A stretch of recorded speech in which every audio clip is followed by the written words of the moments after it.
Video coming to us from the Israeli Defense Forces of a Hamas attack, a rocket attack on an Israeli hospital in southern Israel. So this is where patients from the Hamas gunman attack from earlier in the day, when they worked their way through southern Israel, hundreds of Palestinian gunmen came through and slaughtered Israeli men, women, and children. Those that survived and those that were injured in the rocket attacks would have been in this hospital.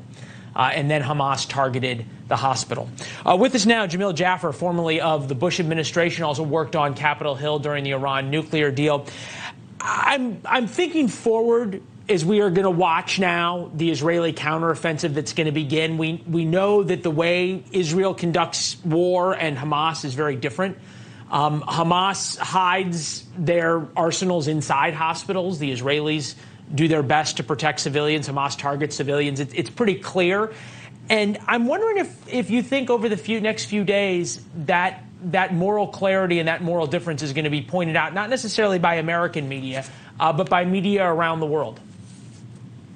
Well, it'll be interesting to see, Leland. It's hard to know. In the past, when Israel's responded to terrorist attacks from Gaza by Hamas, a U.S. designated FTO since the late 90s, there have been questions about Israel's activities in Gaza.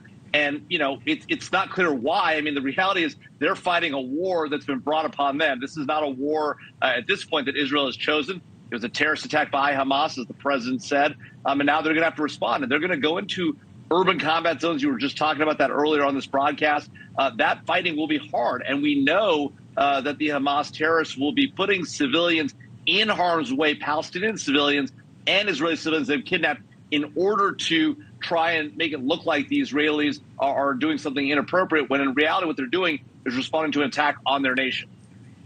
Yeah, we've already seen a lot of for lack of a better term, fake video coming out of the Palestinians, and that happens every time there's a war. I feel as though, having covered this region now for 13 years, lived there for 4, that this is different. The language from the Israelis is different. 50 years ago, Yom Kippur War, existential threat, Israel surprise invasion by the Egyptians and the Syrians, thousands of Israelis dead, and the counteroffensive began to save the country. The language that we're hearing is very different. I know you've been in Israel during the skirmishes with Gaza that was always called an operation. Now, Yoav Gallant, who is the Israeli Minister of Defense, 15 years ago as head of Southern Command, I came close to breaking the neck of Hamas. I was stopped by the political echelon. This phenomenon will not continue. We will change the reality on the ground in Gaza for the next 50 years. What was before will be no more. That's going to take a lot of political will internally inside Israel. And what I'm wondering, though, it's going to also take a lot of political will inside the United States, both from Congress but also from the White House. Because, as you point out, the push to sort of handcuff the Israelis is going to be significant. Does that support, you think, exist in the United States right now? I think it does. I think that what we've seen in the U.S. over a number of years is a weakening of support for U.S. activities abroad. We've seen the lack of support for the U.S. remaining mission in Afghanistan, in Iraq before that. And we've seen the lack of support across the bipartisan aisle for the conflict in Ukraine, even though each one of those missions was designed to protect Americans and to protect our allies abroad. I do think this will be different, however, because what we see here, even though in Ukraine we saw an unprovoked attack by the Russians, we're seeing here another unprovoked attack now by Hamas, a terrorist group. This is completely different than prior intifadas and the like, where you saw civilians, Palestinians coming out on the streets, protesting, throwing rocks, whatever, that then turned into a conflict. This is a terrorist group conducting a massive terrorist attack, 5,000 rockets, a ground incursion, kidnappings of hundreds. This is an attack on the order, in some ways, of 9/11. Yeah, well, we've been pointing out, on a per capita basis, this is 3 9/11s. The equivalent of death toll inside Israel. And look, we know of 300 dead.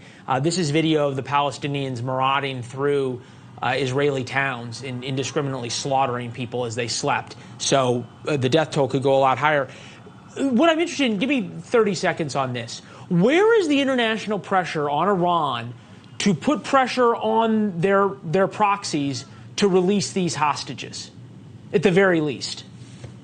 Yeah, I mean, look, the international pressure on Iran is weak at best. The Europeans have been pressing back on the nuclear deal. The Biden administration has given billions of dollars just in the last few months in violation of U.S. sanctions, waiving sanctions that we ourselves put in place in order to get American hostages back.